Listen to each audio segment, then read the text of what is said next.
So no team has ever started and played a first-round game and gone on and win the SEC tournament. This is how most of you first knew Bob Kesling. With the Lady Vols at the SEC Championship Tournament in Chattanooga, Bob Kesling, Action 10 Sports.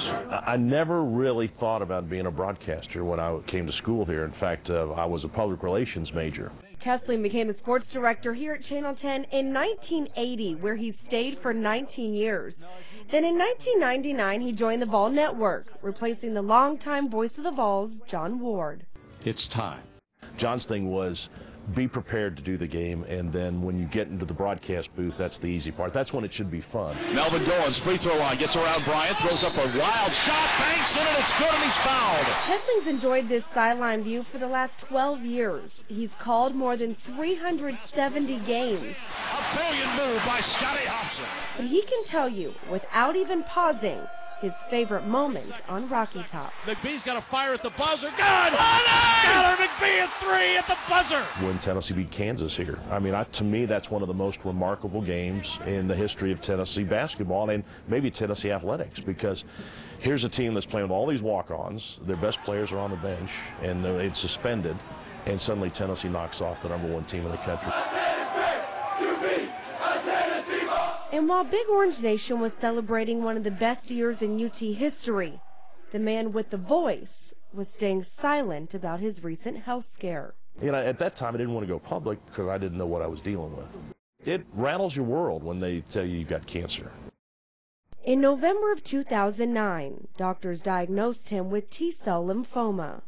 First, I just thought it was dry skin. That's what the first doctor told me, and I went with. I don't like going to the doctors anyway, so. So it didn't go away, and I went back, and they gave me some other medicine, and it didn't go away. And I kept hearing Bruce Pearl in the back of my head saying, outlive, go get screened, go get it tested. So finally they biopsied it. Without Bruce's, keep prodding you to go get it tested, I probably wouldn't have done it. And so I told him shortly after I got the diagnosis, and we both got pretty emotional. I just gave him a big hug. I said, Coach, thanks. I was, sad to hear about what he had, and he asked me not to tell anybody. So I didn't tell anybody. I didn't even tell my wife. I didn't tell anybody. And Bob went about fighting it privately, heroically, courageously. And God, we need him here for a while longer, okay? We don't need him. You don't need him right now. We need him here. Mississippi State up by 6. Tobias Harris, a long 3 up front is good. Honey. Kesling says the cancer hasn't affected his life much, other than the treatments he still gets once a week. We've got it under control. You never know with cancer, but we think we got it under control. It's been more than a year since his diagnosis, and Kesling is just now going public with his battle, hoping that his voice reaches farther than the radio. Perhaps it will save someone's life.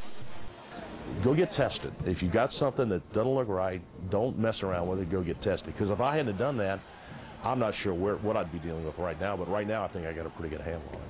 Chris Budden, 10 Sports.